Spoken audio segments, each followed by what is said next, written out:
वाराणसी लिए चलते हैं। प्रधानमंत्री मोदी की वहां पर मौजूदगी है और यहां उद्घाटन करते हुए नेत्रालय का तस्वीरों में आपको नजर आ रहे हैं। कई परियोजनाओं की सौगात प्रधानमंत्री मोदी द्वारा दी जा रही है। तस्वीरें आपके सामने। शंकरा नेत्रालय का उद्घाटन प्रधानमंत्री मोदी के हाथों हो रहा है और साथ ही अंदर जाकर के उन्होंने निरीक्षण भी किया। इसके साथ ही प्रधानमंत्री द्वारा आज कई परियोजनाओं की शुरुआत वहां पर की जा रही है। अपने संसदीय क्षेत्र में पहुंचे प्रधानमंत्री मोदी और शंकरा आई हॉस्पिटल का उद्घाटन पीएम मोदी द्वारा हुआ है। पूर्वांचल के लोगों को ये बड़ी सौगात है। इस समय मंच पर आप प्रधानमंत्री मोदी को देख रहे हैं, साथ ही योगी आदित्यनाथ की मौजूदगी है और आनंदीबेन पटेल भी इस समय इस समारोह का हिस्सा बनी हुई है। आरजे शंकरा आई हॉस्पिटल, इसका उद्घाटन प्रधानमंत्री मोदी आज करने के लिए वाराणसी पहुंचे हैं। 23 परियोजनाओं का लोकार्पण और शिलान्यास उनके हाथों होना है। सम्मानित करते हुए यहाँ पर प्रधानमंत्री मोदी की तस्वीर उनके संसदीय क्षेत्र वाराणसी से आप देख रहे हैं। इन बच्चों को सम्मानित किया जा रहा है। इस समय वाराणसी से ये सीधी तस्वीरें मिल रही है। शंकरा नेत्रालय का उद्घाटन प्रधानमंत्री मोदी द्वारा हुआ है। वाराणसी से ये सीधी तस्वीरें।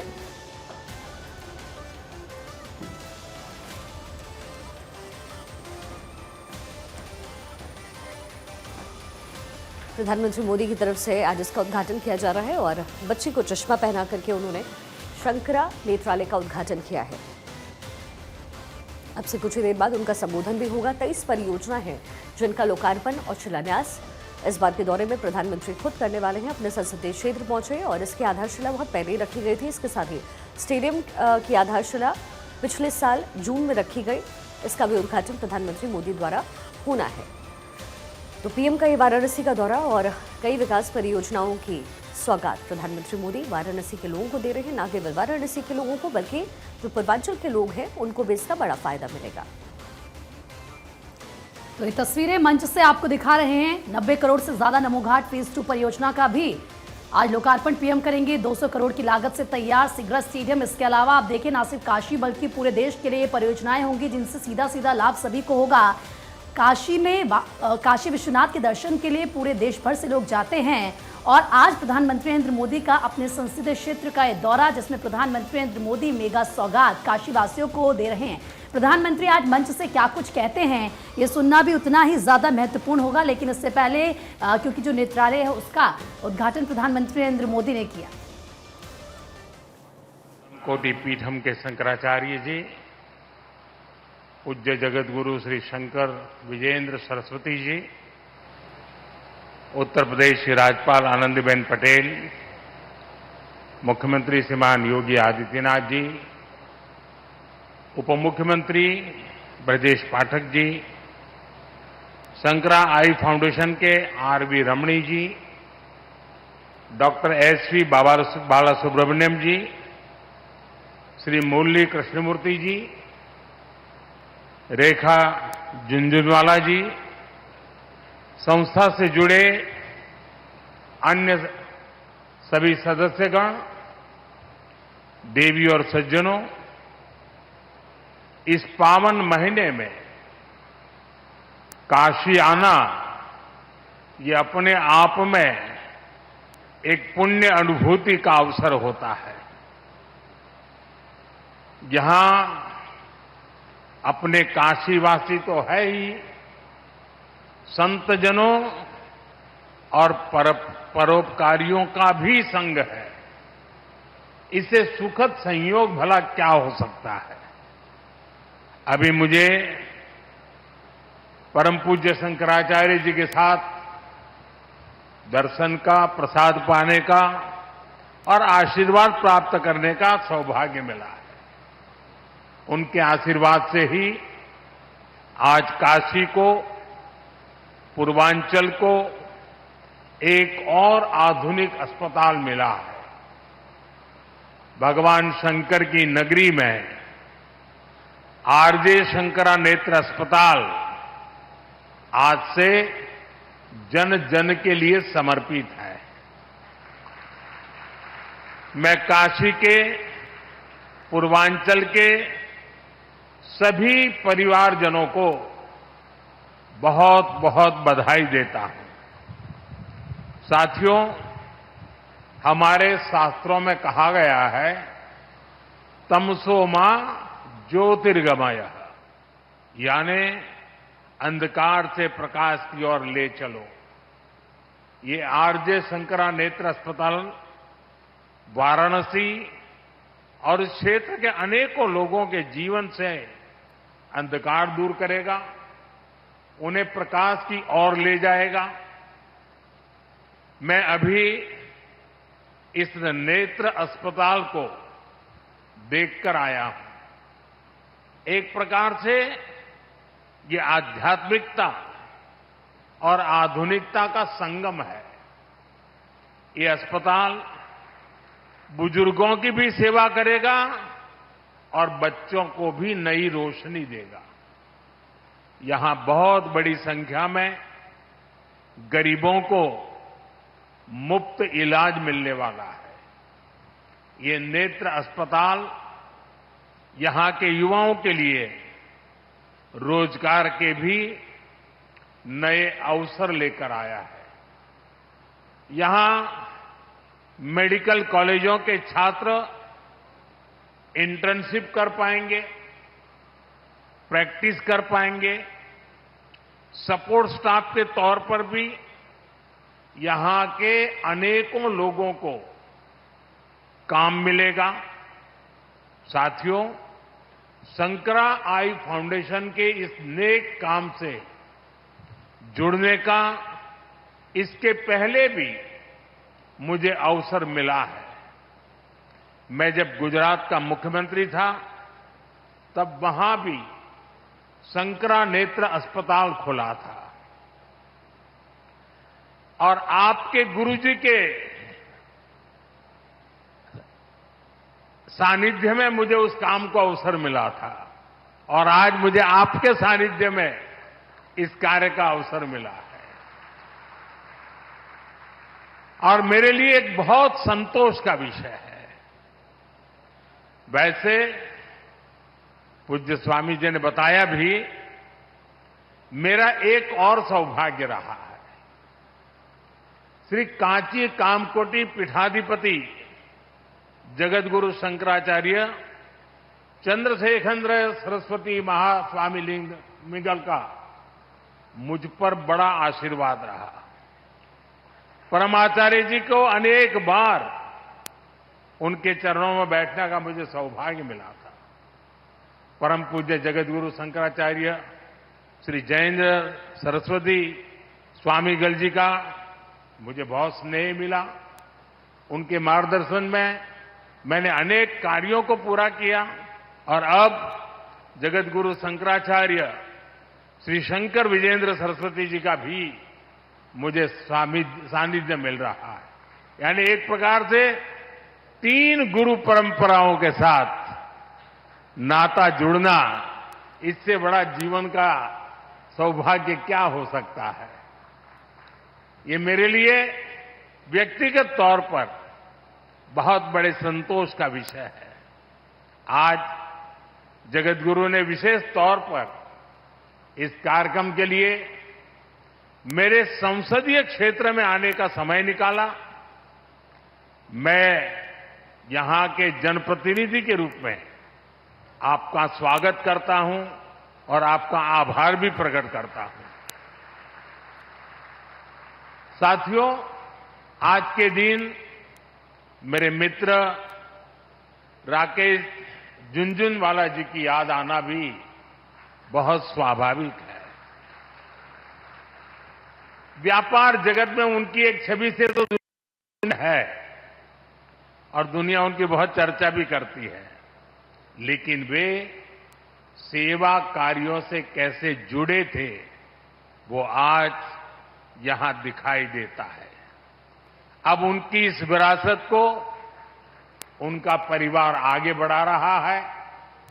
रेखा जी काफी समय दे रही हैं और मुझे खुशी हुई कि आज मुझे राकेश जी के पूरे परिवार से भी मिलने का मौका मिल गया। मुझे याद है, मैंने शंकरा आई हॉस्पिटल और चित्रकूट आई हॉस्पिटल दोनों संस्थानों से वाराणसी आने का आग्रह किया था। मैं दोनों संस्थानों का आभारी हूं कि उन्होंने काशी वासियों का आग्रह का मान रखा।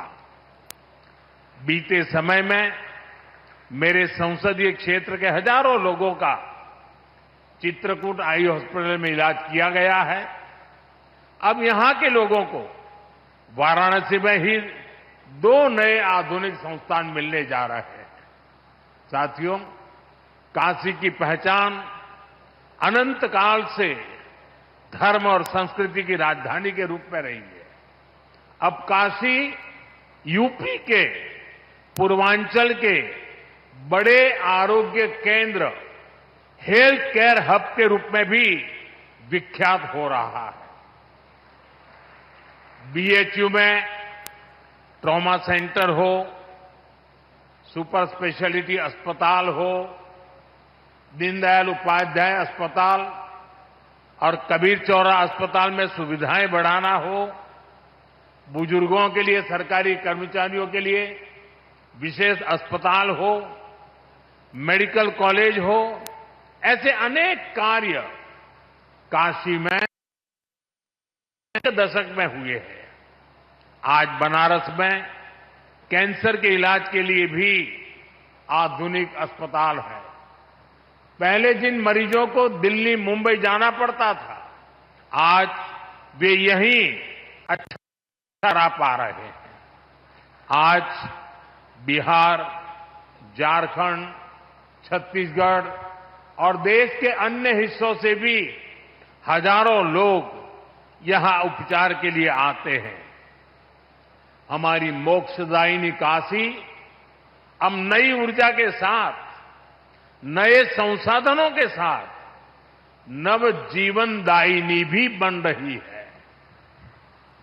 साथियों, पहले की सरकारों के समय वाराणसी समेत पूर्वांचल में स्वास्थ्य सुविधाओं को जमकर नजरअंदाज किया गया। हालात ये थी कि 10 साल पहले पूर्वांचल में दिमागी बुखार के इलाज के लिए ब्लॉक स्तर पर उपचार केंद्र तक नहीं थे। बच्चों की मृत्यु होती थी, मीडिया में हो हल्ला होता था, लेकिन पहले की सरकारें कुछ नहीं करती थी। मुझे संतोष है कि बीते दशक में काशी ही नहीं, पूर्वांचल के पूरे क्षेत्र में स्वास्थ्य सुविधाओं का अभूतपूर्व विस्तार हुआ है। आज पूर्वांचल में दिमागी बुखार का इलाज करने के लिए 100 से अधिक ऐसे केंद्र काम कर रहे हैं। 10 सालों में पूर्वांचल के प्राथमिक और सामुदायिक केंद्रों में 10,000 से अधिक नए बेड जोड़े गए हैं। 10 सालों में पूर्वांचल के गांवों में 5,500 से अधिक आयुष्मान आरोग्य मंदिर बनाए गए। 10 साल पहले पूर्वांचल के जिला अस्पतालों में डायलिसिस तक की सुविधा नहीं थी। आज 20 से अधिक डायलिसिस यूनिट्स का काम कर रही है, जहां मरीजों को यह सुविधा मुफ्त मिल रही है। साथियों, 21वीं सदी के नए भारत ने हेल्थ केयर के प्रति पुरानी सोच और अप्रोच को बदल दिया है। आज आरोग्य से जुड़ी भारत की रणनीति के 5 स्तंभ हैं। पहला, प्रिवेंटिव हेल्थ केयर, यानी बीमारी होने से पहले का बचाव। दूसरा, समय पर बीमारी की जांच। तीसरा, मुफ्त और सस्ता इलाज, सस्ती दवाएं। चौथा, छोटे शहरों में अच्छा इलाज, डॉक्टरों की कमी दूर करना। और पांचवा, स्वास्थ्य सेवा में टेक्नोलॉजी का विस्तार। साथियों, किसी भी व्यक्ति को बीमारी से बचाना भारत की स्वास्थ्य नीति की बड़ी प्राथमिकता है, स्वास्थ्य क्षेत्र का पहला स्तंभ है। बीमारी गरीब को और गरीब बनाती है।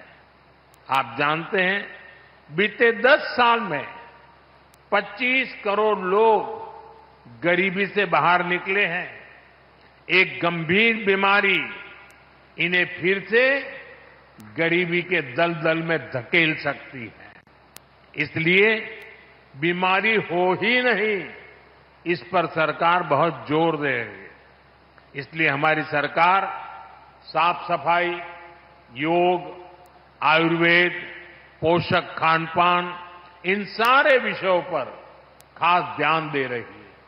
हम टीकाकरण अभियान को भी ज्यादा से ज्यादा घरों तक ले गए हैं।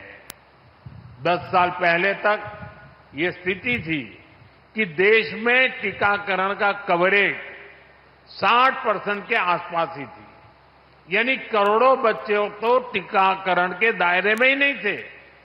और टीकाकरण का यह दायरा हर साल सिर्फ 1-1.5% की गति से बढ़ रहा था।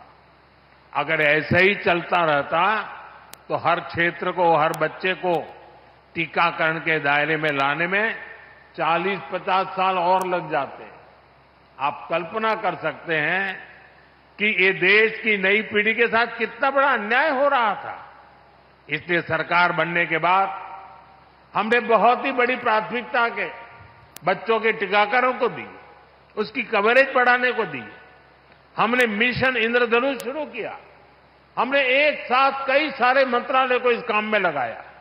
नतीजा ये आया कि न केवल टीकाकरण कवरेज की दर बढ़ी, बल्कि ऐसी करोड़ों गर्भवती महिलाओं का, करोड़ों बच्चों का टीकाकरण हुआ जो पहले इससे छूट जाते थे। भारत ने टीकाकरण पर जोर दिया। उसका बहुत बड़ा फायदा हमें कोरोना के दौरान मिला। आज पूरा देश में टीकाकरण का अभियान तेजी से चल रहा है। साथियों, बीमारी से बचाव के साथ ही ये भी जरूरी है कि बीमारी का समय पर पता चल जाए। इसलिए ही देश भर में लाखों आयुष्मान आरोग्य मंदिर बनाए गए हैं। इससे कैंसर, डायबिटीज जैसी अनेक बीमारियों का शुरुआत में ही पता लगना संभव हुआ है। आज देश में क्रिटिकल केयर ब्लॉक्स और आधुनिक लैब का नेटवर्क भी बनाया जा रहा है। स्वास्थ्य क्षेत्र का यह दूसरा स्तंभ लाखों लोग बचा रहा है। साथियों, स्वास्थ्य का तीसरा स्तंभ सस्ता इलाज, सस्ती दवा का है। आज देश के हर नागरिक का बीमारी के इलाज में होने वाला औसत खर्च 25% तक कम हो गया है। पीएम जन औषधि केंद्रों में लोगों को 80% डिस्काउंट के साथ दवाइयां मिल रही हैं। हार्ट स्टेंट हो, नी इम्प्लांट हो, कैंसर की दवाएं हो, इनकी कीमत बहुत कम की गई है। गरीबों को 5 लाख रुपए तक का मुफ्त इलाज देने वाली आयुष्मान योजना उनके लिए संजीवनी साबित हुई है। देश में अब तक 7.5 करोड़ से अधिक मरीज मुफ्त इलाज का लाभ ले चुके हैं और अब तो ये सुविधा देश के हर परिवार के बुजुर्ग को भी मिलने लगी है। साथियों, स्वास्थ्य क्षेत्र का चौथा स्तंभ इलाज के लिए दिल्ली, मुंबई जैसे बड़े शहरों पर निर्भरता कम करने वाला है। एम्स हो, मेडिकल कॉलेज हो, सुपर स्पेशलिटी अस्पताल हो, बीते दशक में छोटे शहरों तक ऐसे अस्पताल हमने पहुंचाए हैं। देश में डॉक्टरों की कमी को दूर करने के लिए बीते दशक में मेडिकल की हजारों नई सीटें जोड़ी गई हैं। अब हमने तय किया है कि आने वाले 5 साल में 75,000 और सीटें जोड़ी जाएगी। साथियों, स्वास्थ्य क्षेत्र का 5वां स्तंभ टेक्नोलॉजी के माध्यम से स्वास्थ्य सुविधाओं को और सुलभ करने वाला है। आज डिजिटल हेल्थ आईडी बनाई जा रही है। ई संजीवनी ऐप जैसे माध्यमों से घर बैठे ही मरीजों को परामर्श की सुविधा दी जा रही है। मुझे खुशी है कि अब तक 30 करोड़ से ज्यादा लोग ई संजीवनी ऐप की मदद से कंसल्टेशन ले चुके हैं।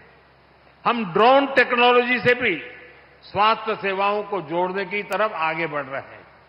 साथियों, स्वस्थ और समर्थ युवा पीढ़ी विकसित भारत के संकल्प को सिद्ध करने वाली है। मुझे बहुत खुशी है कि इस मिशन में पूज्य शंकराचार्य जी का आशीर्वाद हमारे साथ है। मैं बाबा विश्वनाथ से प्रार्थना करता हूं कि स्वस्थ और समर्थ भारत का ये मिशन यूं ही सशक्त होता रहे। और आज जब मैं पूज्य शंकराचार्य जी के चरणों में बैठा हूं, तब मेरे बचपन की कुछ यादें भी मुझे आज आ रही हैं। हम जब छोटे थे तो मेरे गांव से एक डॉक्टर कुछ लोगों की टोली लेकर एक महीने के लिए बिहार जाते थे और बिहार में वे नेत्र यज्ञ करते थे और कैटरेक्ट ऑपरेशन का बहुत बड़ा अभियान करते थे। हर साल एक एक महीना देते थे। तो मेरे गांव से कई लोग वॉलेंटियर के रूप में जाया करते थे। मैं बचपन में इन चीजों से परिचित था और बिहार में इसकी कितनी जरूरत थी मैं उस समय जानता था। तो आज मैं पब्लिकली पूज्य शंकराचार्य जी से प्रार्थना करता हूं कि वैसा ही एक शंकरा नेत्र अस्पताल बिहार में भी हम करें, क्योंकि मेरी बचपन की वो स्मृतियां मुझे लगता है कि बिहार के लोगों की बहुत बड़ी सेवा होगी। और महाराज जी का तो देश के हर कोने में जाने का इरादा है, तो शायद बिहार को प्राथमिकता जरूर मिलेगी।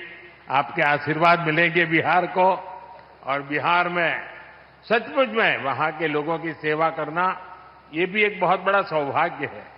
बड़े परिश्रमी लोग हैं, बहुत मेहनत करने वाले लोग हैं, और उनके जीवन में हम कुछ करेंगे तो हमें भी जीवन में बहुत बड़ा संतोष मिलेगा। मैं एक बार फिर आप सभी को, विशेष रूप से हमारे जो डॉक्टर मित्र हैं, पैरामेडिक स्टाफ के लोग हैं, उन स्टाफ के सारे भाई बहन हैं, उन सबको भी बहुत बहुत शुभकामनाएं देता हूं और पूज्य जगतगुरु जी के चरणों में शीश नवा करके उनके आशीर्वाद के लिए, उनके सानिध्य के लिए हृदय से अपनी प्रार्थना व्यक्त करते हुए, आभार व्यक्त करते हुए मैं मेरी वाणी को विराम देता हूं। हर हर महादेव।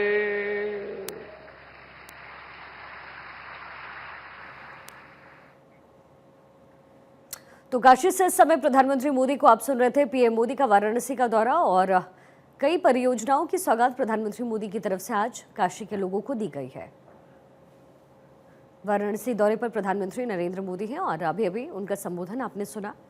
यहाँ शंकरा नेत्रालय का उद्घाटन प्रधानमंत्री मोदी के हाथों हुआ है। शंकराचार्य की भी मौजूदगी रही और ऐसे में प्रधानमंत्री मोदी की तरफ से कई सारी बातें कही गई जो कि उत्तर प्रदेश के उज्जवल भविष्य को दर्शाता है।